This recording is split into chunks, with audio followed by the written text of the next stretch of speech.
reeking and thinking, yeah. Oh, since you've been away.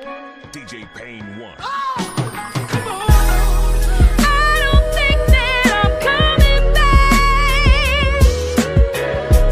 Boy, I told you I'm done with that. You think you can do me so wrong. I'm not the one, no. I'm not the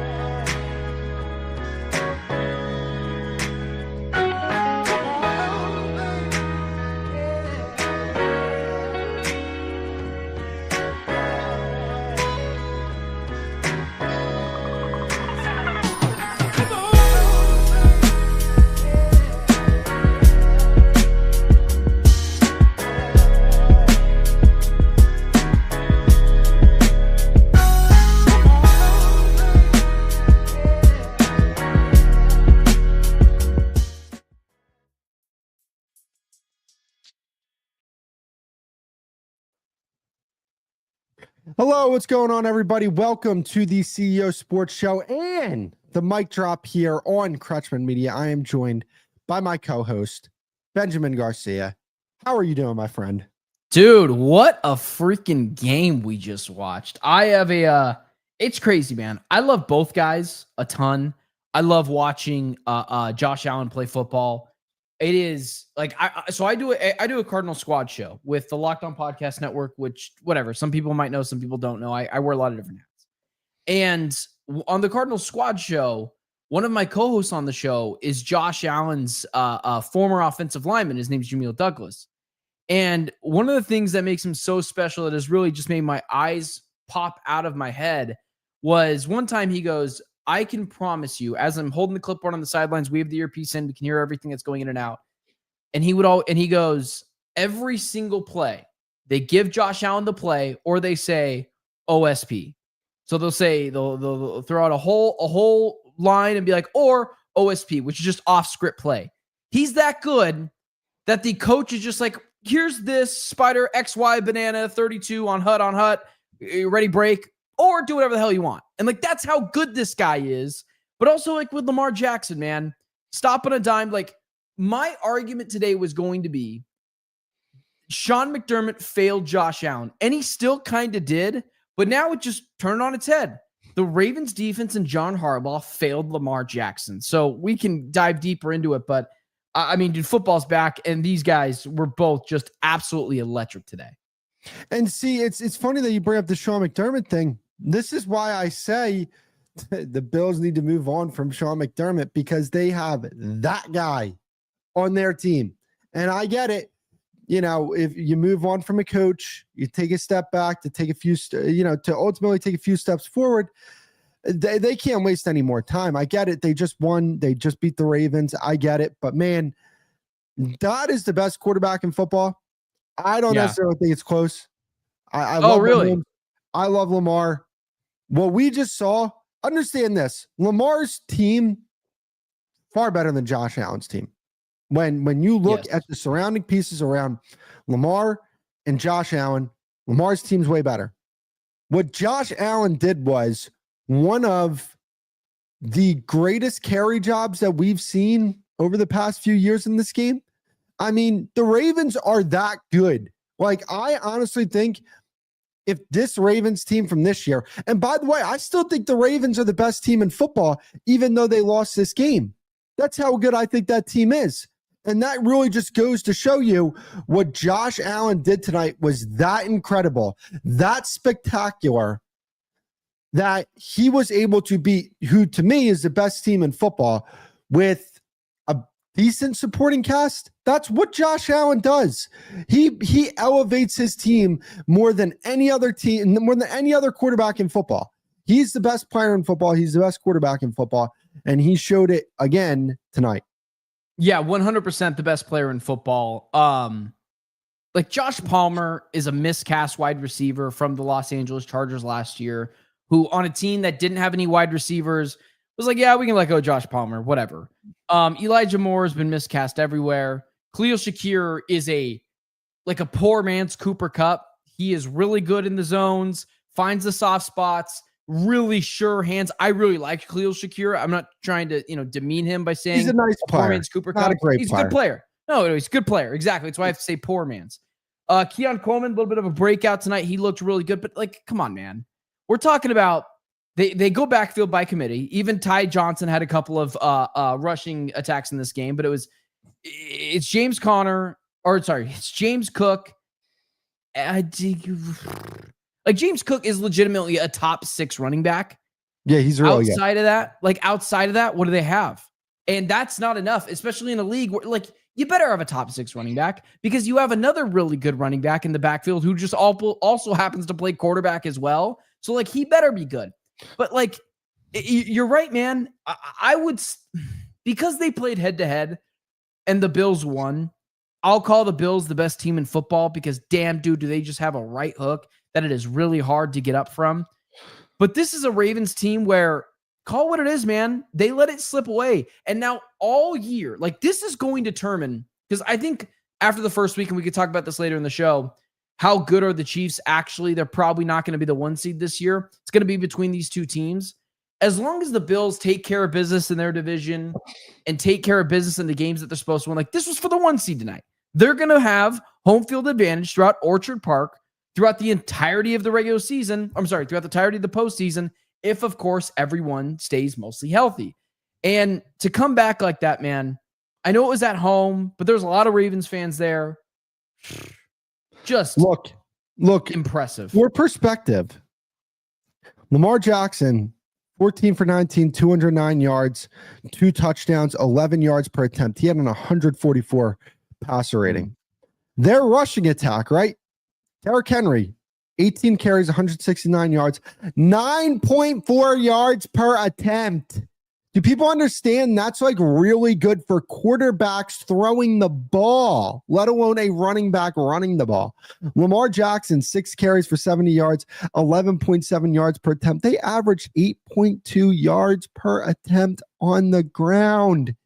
And it still wasn't enough to get over the Bills and Josh Allen. That's how special. The Bills averaged 3.5 yards on the ground.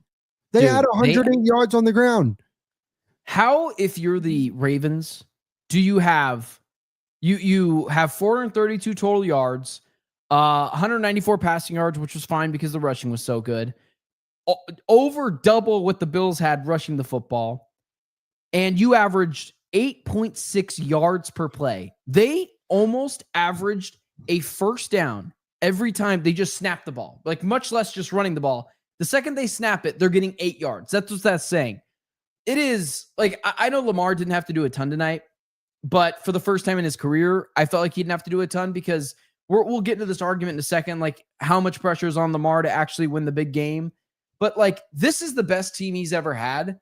And so he has earned a day where everyone else just kind of takes care of most of the heavy lifting, and then he just doesn't screw up the things he's supposed to do. But if you're the defense of the Baltimore Ravens, here's what I will say. I think the Ravens have the best on paper defense in the NFL. Roquan Smith, Kyle Hamilton, Malachi Starks was a first-round pick this year. Justin Matabuke, who changed his name, and I never knew about that. Jair Alexander and Marlon Humphrey are their cornerback tandems. This loss is not on Lamar Jackson. No, and it's not on anyone on the Ravens on the offensive side of the ball. If you score 40 points in a game, you can ask your defense, even the worst defenses, to politely not give up more than 39 points. It is the argument I was going to make about Josh Allen. This can't happen. If the Ravens are ever going to get over the hump, they need to start playing some sort of complementary football where when they play Burrow, Mahomes, Allen, they've got a better game plan than just cross your fingers and Lamar Jackson's going to take you where they need to go. I'm sorry, man. I'm filibustering, but football's back. No, for sure. No, there's a lot to get off your chest on this game. Obviously, Derrick Henry had the fumble in this game, and that was crucial. I would say this: it's almost like CeeDee Lamb the other night in a way. Not as egregious as CeeDee Lamb, but Derrick Henry was a big reason why they had such a big lead in this game. But that fumble, like, obviously it's not on Derrick Henry. I'm not trying to blame it on Derrick Henry, but that was the turning point in the game. And look, I just think that the Ravens, they made that key mistake and the Bills capitalized on it. But this is why I think that the Ravens are they're the best team in football. And even though they lost this game, I still feel great about that team because Josh Allen had maybe the best fourth quarter, one of the best fourth quarters we've ever seen from a quarterback of all time. And in that fourth quarter to come back and win. You're like banking on something that very rarely happens to beat you. If I'm the Ravens, I walk away. Damn, I hate that I lost that game. But if he's got to do that to beat us, I feel great. At home, I feel great. That's the way I would look at this. I get it. There's no moral victories in football. And I get it, especially for a team like the Baltimore Ravens, where it's Super Bowl or bust for them. They're not restarting their culture and starting from, ground zero and up. There's no moral victories for them. But I think that they can look at that and say, he had to do that at home to beat us. They to me, they controlled this game until obviously the fourth quarter when Josh Allen took over. That's kind of the way I look at this. Well, it's also, man, like 3 minutes and 59 seconds left to go. The Bills, it's 4th and 2. They have to get a touchdown. Like, you are asking for the Ravens to get you one stop. Like, it's not on. Like, I know, and I know what you're saying with the Henry stuff. Like, that turns momentum, but Henry picked you up all night. That's the way I'll go with it. He picked up the defense all night, right? He was 100-something yards on the ground. He was just running through defenders. He has a fumble. Pick him up.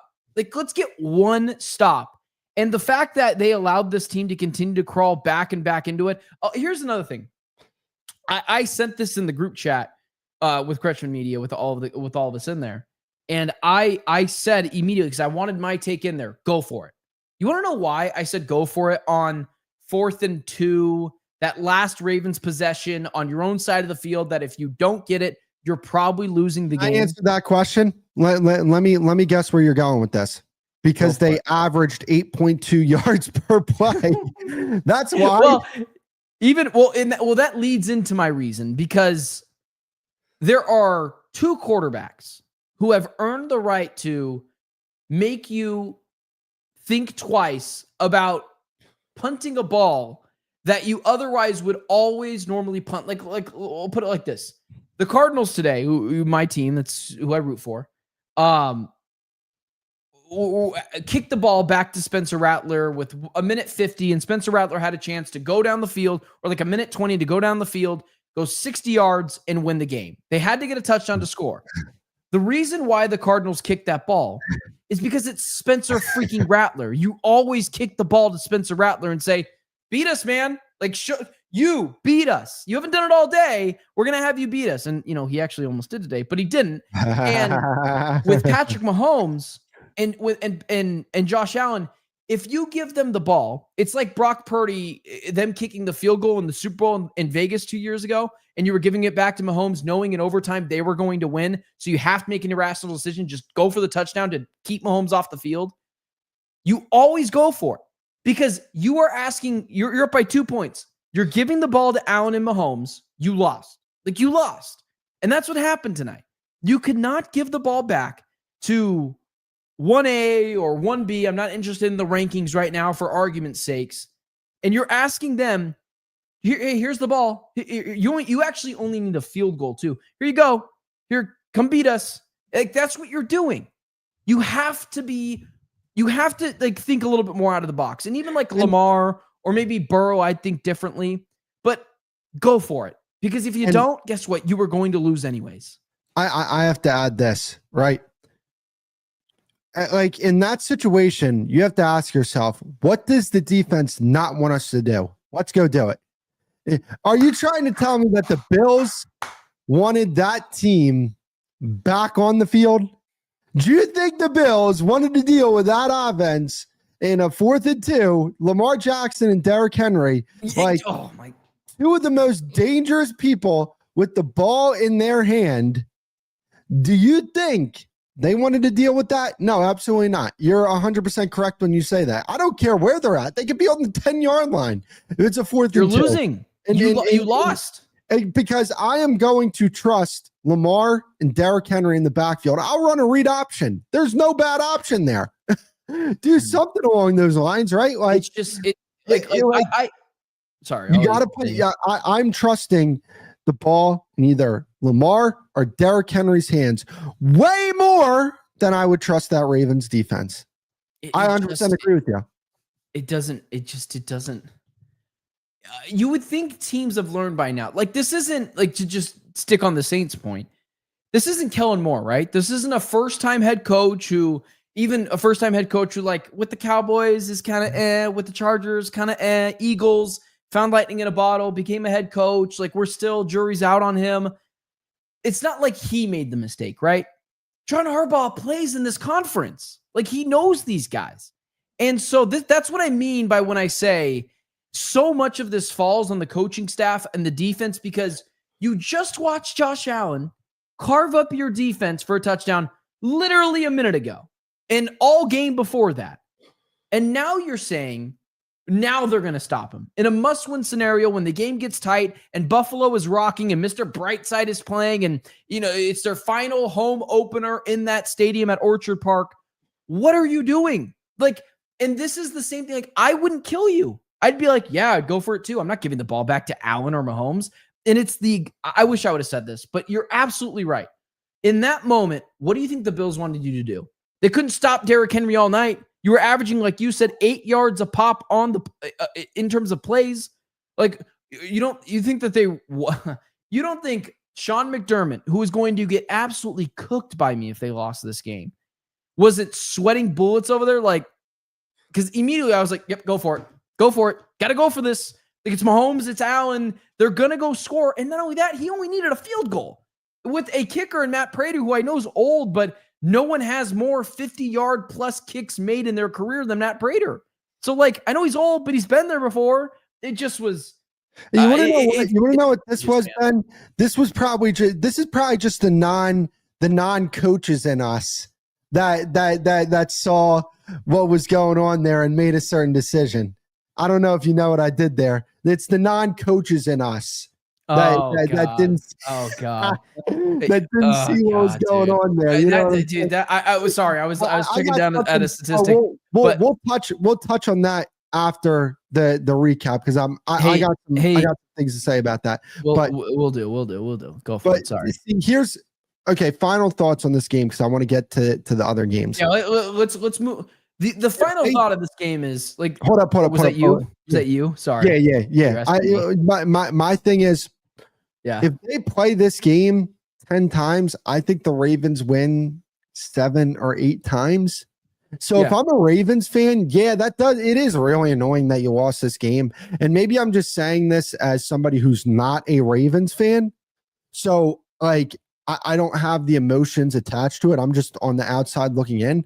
But overall, I still think the Ravens are better than the Bills. I still think they're the best team in football. I just think that Josh Allen showed why he's the best quarterback in football and had a extremely special performance in the final quarter of this football game.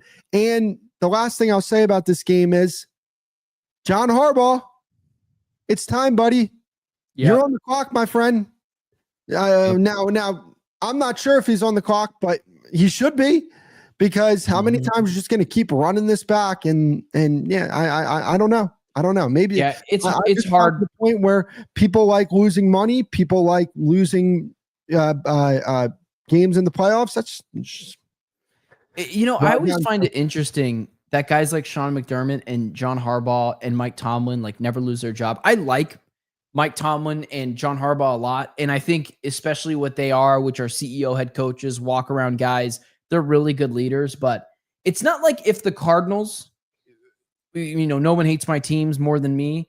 It's not like if the Cardinals fired Jonathan Gannon today, you would worry about them getting the best coach because ownership's been notoriously unstable.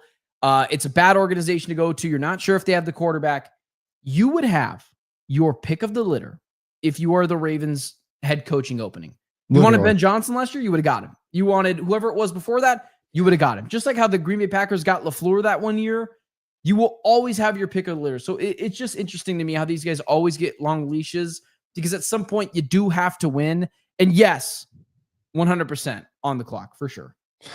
So, moving on, when we look at the best teams right now, just what we've seen from week one, when I look at the AFC side of things, I think that the two teams that separate themselves from the rest of the pack are obviously the Ravens and the Bills. But on the NFC side, I think it's very interesting because I think they're, like the Packers, I think they had the most impressive performance of the week from the NFC. But even though Dallas lost that game in Philly, you could legitimately say that right now in the NFC, the two teams that look the most impressive at the current moment are Green Bay and Dallas. Dude, it's so annoying. I don't actually disagree with you. I'm actually a little frustrated. I don't actually disagree with you. I would halt a little bit because I would just make the argument that like it's a week one game. Everyone is betting Dallas out. But I don't think you're crazy. I mean, like the Bucks won a game on the road against the Falcons, a team that swept them last year, and Baker Mayfield looked good once again. 3 touchdowns in that game. Maybe not super efficient, but good enough. Hey, man, the Commanders won convincingly, but so that game was interesting because I'm going to be honest with you. Wow. The Giants offense is awful. They are awful. Like they need to start. I don't know why. Now. I don't know. I don't understand the Russell Wilson thing. He is. Oh my God. It doesn't make any sense. Dude, legitimately awful. And I think that the Giants defense actually had a good performance, but the problem was their offense was so bad. And the Commanders defense, I'm going to be honest with you, I don't think that defense is good at all. Like, I'm not impressed by their performance against the New York Giants. Well, dude, outside of Frankie Louvu, who do you like? There's no one on that defense that's very good. Yeah, like they have some decent. I like Mikey Sandstro. I'll say that. Man, that young man can play. Outside of that, no. But I mean, that just shows you. But like when you look at like the two teams, I think the Lions might be like average to below average this season. Like they really. Man, I'm happy we're having this conversation. Just kind of whipping it around the league to close out the show a little bit. So it's a good spot to be. But like, let's tone it down a little bit with the Lions, because like they are the sexy pick that everyone is like, oh yeah, they're going to come down to earth this year, and I believe that. Like I think they're going to win less games than they did last year. I don't think they're going to get a 1 or 2 seed. And I don't think they're going to win their division, but like, think about it. They're really talented to be a team that falls out of the playoffs in the NFC. In the AFC, I would agree with you. If they were in that realm, I would seriously wonder if they'd make it back to the playoffs. But in the NFC, like we're talking about the Cardinals being a 6 seed. Like right now, I'm a Cardinal fan, right? Cardinals being a 6 seed. That's fair. Okay, that's fair. Like, okay, fine. What about let's say the Commanders. Outside of quarterback, I think we like Jaden Daniels a little bit more than Jared Goff. Even just not a ton, but just a little bit so. The Lions have better players everywhere than the Commanders do. They're gonna make the playoffs. They're gonna win 9 games. They're gonna win 10 games. They might even win 11 games. They've got a lot of talent on that team. It's the first game back. You're on the road against Green Bay. Week 1 is so weird, dude. Ben Johnson is gone. Aaron Glenn is gone. Like, let's cut him a little bit of slack. In the AFC, I'd be 100% with you. But in the NFC, like... So here's the thing. Here's my pushback on that. Yes, sure. They are talented, but I think they may be talented in the wrong spots around this quarterback, because that interior of their offensive line with Deteriorated. Frank Ragnow leaving. That was tough. It was not good. And when you have a quarterback like Jared Goff, who is completely immobile, and you have That is true. a below average interior offensive line, I think their passing attack is going to take a significant hit.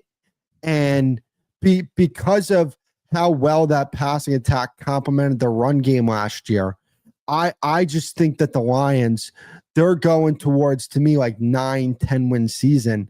I wasn't like super high on them coming into the season. I don't think they're ever going to win a Super Bowl just because Jared Goff is, I'm not saying never, but I mean, they Jared missed Goff, their opportunity. Sorry, I'm out. No. I mean, I like Jared Goff. I think he is. I'll have a soft spot for Jared Goff until he retires because he's like the last of a dying breed. To your point, he's a statue. He does not move at all, but he is surgical. When he has time, he is surgical in the pocket. But that's a good point by you. I didn't think of it like that. I'd still take them to be in the playoffs because they're just too damn talented everywhere outside of that one position. What is the one thing you do? And you know this. So I'm asking it, rhetorically, but what is the one thing you do to statue quarterbacks? You rush them on the interior. You get them in the interior. That's the one thing Tom Brady absolutely freaking hated, dude. If you can get them off their spot, make them uncomfortable, not allow them to plant their lead foot, it's really hard to be surgical in the pocket. So that's interesting because Penei Sewell I really like, and who's their other tackle? Can't remember, but I can't remember. It doesn't really matter. The interior of their offensive line kind of actually matters a little bit more than their exterior. So that's a good point. I would just say, like, when you're talking about, teams in the NFC, like the Commanders, who I think are going to take a step back this year, making the playoffs, but the Lions not. I'm not saying that you're even going to win a game, but I think that they're still in the picture for now because the NFC freaking sucks. Say it again. Taylor Decker. That That's completely right. Taylor Decker. That slipped my mind. Sorry about that. Yeah, dude, that Frank Ragnow thing, you're right. It's a really good point. Sometimes you have one. This is where, like, again, it's kind of like the same way I feel about the Ravens is the way I feel about Dallas right now. Like, if I were power ranking the NFC, I would put the Packers at 1 just because their performance today was very impressive. I'm sorry, I don't believe in Jordan Love like you do. I just don't think you can bank on Jordan Love. I love Jordan Love. His highs and lows to me, I just don't. It's just, what are you getting out of the guy? And it's not like the normal quarterback highs and lows where it's like, yeah, they'll be here, sometimes here, but then they'll be like here. His highs are like really high and his lows are similar really to Kyler, low. dude. And Kyler. I don't believe you can win a Super Bowl with a quarterback that plays like that, me personally. But when you just talk about what they did week 1, I would give the Packers the nod there. I would go Dallas at 2, even over Philly, because here's the thing. Like, when we are grading them off their week 1 performance, but I think part of this is trajectory, where you look at like what Philly did, and I kind of say, like, they're kind of hanging on by a thread right now. Like, that game the other night, it looked like the 2023 season, where it's like, yeah, they were winning games, but it just looks like everything's about to just collapse around them. And that's where I look at that, like, back in that 2023 season, when Dallas beat Philly in Philly, Philly beat Dallas in Philly. We saw that game and it was like, yeah, Philly won that game, but Dallas is the better team, right? Like, you can Dak lose. was really good in that game. Dak was really good in that game. And so that's why I would put them at 2. And then, like, from there, like, I guess you could put the Eagles at 3. But, like, dude, the NFC, I mean, we're going to have to wait and see what happens tomorrow with the Vikings. I think there's about 6 or 7 teams that you could say could win the NFC. And I don't think you're, like, completely ass backwards crazy. Like, well, I think you can say the Packers. I think you can say Dallas. I think you'd say Philly. I think you'd say LA. I think you'd say the Cardinals. You want to know what? The Cardinals, they're interesting because they don't have like a bunch of standout stars, but they have a lot of good to really good players on their team. So that is an interesting team. The floor is high. The floor is high. It's a conference that you look at it and you just say, I don't like coming out of week 1. You're not crazy for thinking 6 or 7 teams could potentially win this conference, in my personal opinion. I mean, dude, 6 or 7 is right. Really quickly before we head out of here, I'm really skeptical about the Vikings. Let's see JJ McCarthy play first. Again, I'm really skeptical about the Bears Caleb Williams. I've had conversations with people who I can't reveal on the air, but they've kind of all vindicated some of my beliefs with Caleb Williams. So we'll see how that works out. It was kind of like the Micah conversations I was having last year. I was having some conversations with people about Micah, and it was kind of like, hey, look, there's some things going on. I've talked to teammates. Let's just say just a little showy is all. Former teammates, I guess I should say. Former people that played with, not Caleb, sorry. Former people that played under Ben Johnson and kind of what they've heard as well. I feel a little vindicated on that, but like, let's wait and see. But like, here, I'll do this for you and throw you a bone. I can't say the Cowboys are better than the Eagles in terms of power ratings right now because they lost, but I will say that that's closer than I thought it was going to be. But like, better than the Falcons. I won't put them ahead of the Bucks because I thought the Bucks looked good and they won. Better than the Cardinals. The Cardinals, Kyler Murray was throwing up this morning. They were on the road. Saints haven't lost an opener at home in 6 years. So like the Cardinals, they didn't do enough for me to be like, yeah, they're better than the Cowboys right now. They're better than the Giants. They probably look better than the Commanders too, actually. But Commanders had a tough opponent. Seattle, they looked better then because Sam Darnold's back to being terrible. Real quick, while 49ers. While we're on this discussion, there are people out there that actually said with a straight face that Jalen Hurts is a better quarterback than Josh Allen. They said that with a straight face into microphone. Yeah, there's more people than you would think. I've seen a lot of people say that. Well, you don't understand, Chris. He won a Super Bowl. So that makes it better. You don't understand. You have to look at all the hey, look, there's somebody who said that Jalen Hurts and the coverages that he was playing, he played it perfectly, even though the guy who said that is on his payroll. So you got to pay attention to that, even though I don't even. Yeah, dude, I don't take opinions seriously when people say things like that. When people try to tell me, like, I don't care. Like, legitimately, they can argue Mahomes, Burrow, Allen, and Lamar in any order. I'm like, maybe you value that more. Like, it's all fairly close to me. Like, it's not the Grand Canyon between Allen and Lamar. I think you saw that tonight. Like, I think Allen's better, but you could tell me that Lamar's the best quarterback in the league, and I'd be like, yeah, I get what you're saying. Couple MVPs, needs to get it done in the playoffs. He's been really bad in the playoffs. But like Burrow too, well, if he had a better defense, he has been to a Super Bowl. He beat Mahomes. Allen, like, can he get a little bit, like, all that. The second you start throwing like Brock Purdy and like Jalen Hurts in the mix, I'm like, I just, in one ear and out the other, I don't take your opinion seriously because you're probably a fan of those two teams. And that's okay. We can have fanatic takes, but that is always insane. Well, Jalen Hurts is underrated. Can you just take the Super Bowl and move the hell on?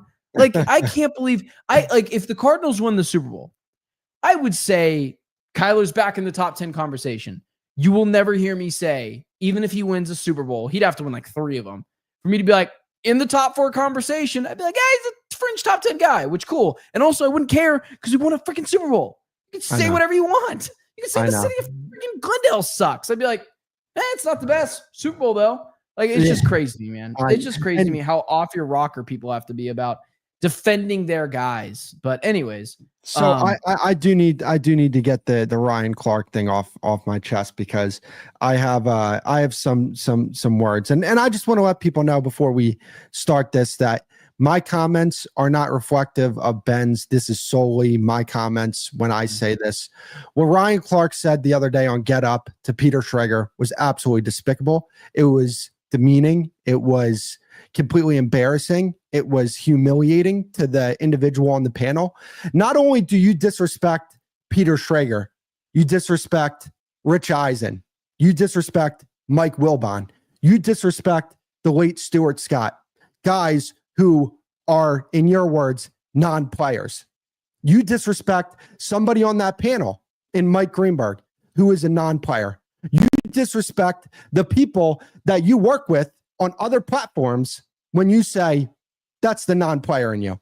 Because what you're telling Peter Schrager, not just Peter Schrager, who, by the way, is one of the best in the industry at this, you're telling anybody who is a non-player, your opinion doesn't matter as much as mine because I played the game, which is fine from the perspective of you're going to have certain things that you know by playing the game.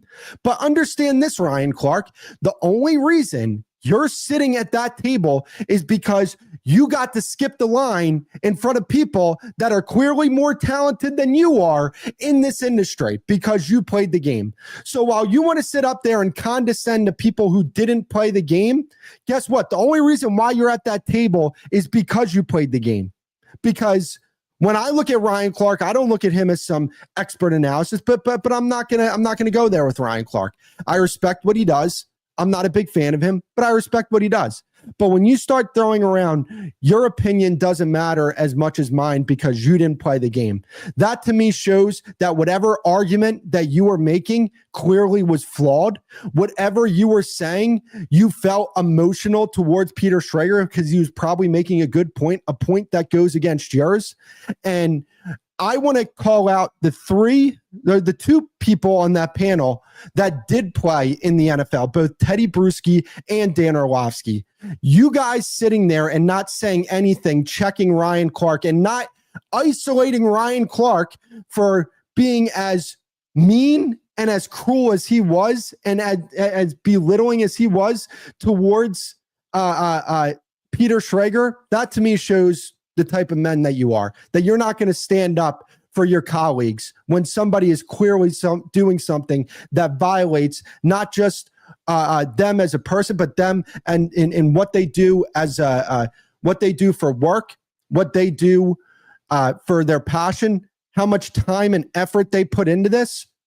You guys sat up there not saying anything, and that shows me everything I need to know about you guys. You guys are beta males, and that's the conclusion I came to. Because there is no reason why your colleague should be on an island in that in that instance. And that's what Ryan Clark did. And he ought to be ashamed of himself. And ESPN ought to take action for this because that to me was just flat out despicable. Yeah, Ryan Clark has always been kind of one of those guys on ESPN that you're kind of tired of. I've never met Teddy Bruschi, so I can't speak to that. I've met and interviewed Dan Orlovsky once. He was always very kind, very cool with me. What I will say to back them up a little bit, because I'm not as mad at them, they didn't speak up against Peter Schrager. When Schrager said to Ryan Clark, my opinion matters just as much as yours because I see the game differently. So I like to think of it as that. Like I remember years ago, LeVar Ball went after Christine Leahy and Colin Cowherd didn't get in the way because Colin was like, Christine can handle herself. If I don't want to step in and make it seem like I had to protect her. So maybe that's what they were doing too. So I want to give them that. However, this is what I will say. This is what I will leave everyone with, and then we can end the show. If you side with what Ryan Clark has to say, totally fine. You can have that belief, and it's okay. Free country. But you also have to live by these things. If you don't play music, you don't get to have an opinion on music. If you don't know cars, if you don't have if you're not a mechanic, you don't get to have an opinion on cars. If you're not a politician, please don't tell me your opinion on anything politics or taxes or Trump or Clinton or Kamala, whoever it is. All those things. You're not a weightlifter. Don't tell me where a gym should go or how someone does a workout like that. Those are my things. We are allowed to have opinions on things. I appreciate the opinions that players have. But oftentimes, there is a skill to giving out an opinion and giving out a take and in an entertainment factor that comes with it. And I agree with you. I think Peter Schrager is awesome. I love Peter Schrager. So Clark has run his course in the media. It seems like to me he's on thin ice, and ESPN's looking for any reason now to can him, and I think this might be it.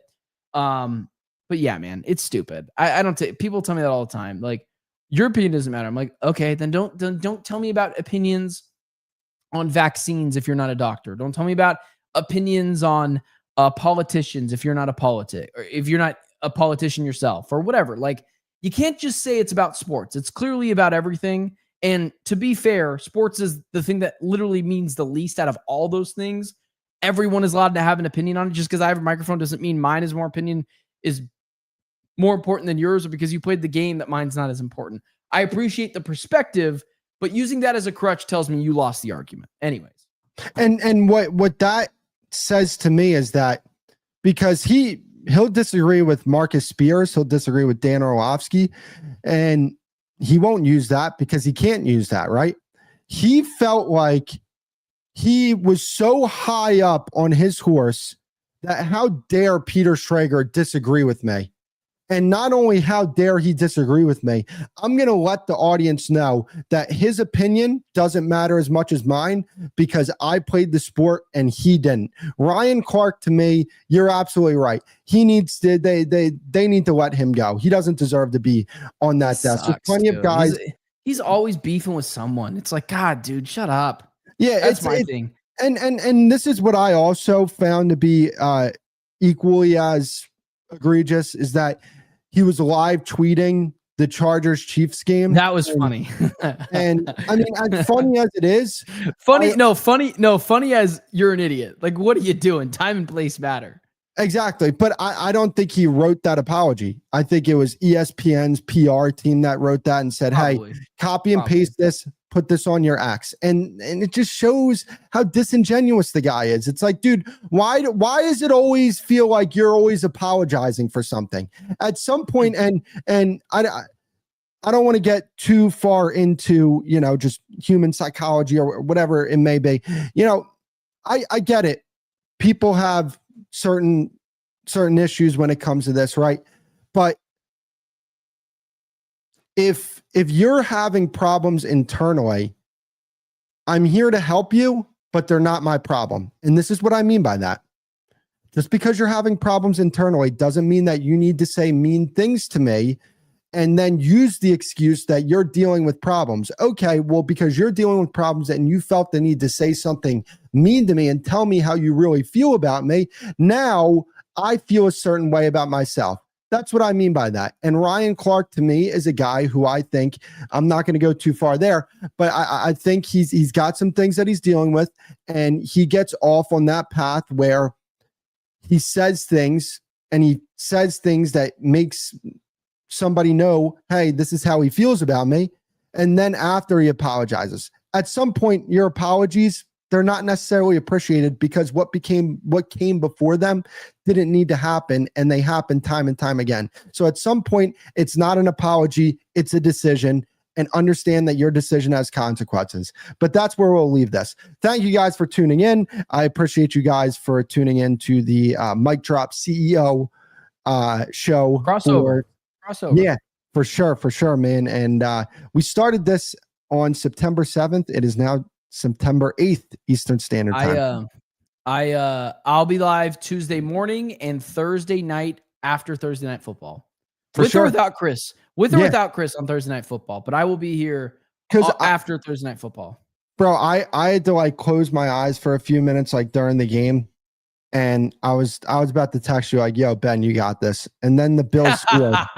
The Bills scored. We'll keep you and I on Sundays, but I'll do Thursday night alone. I'll be fine.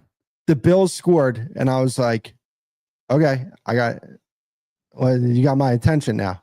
Then the fumble, then they scored again. I was like, whoa. All right, we're doing a show. Yeah. All right, man. All right, appreciate you guys for coming out, and we will see you guys in the next episode.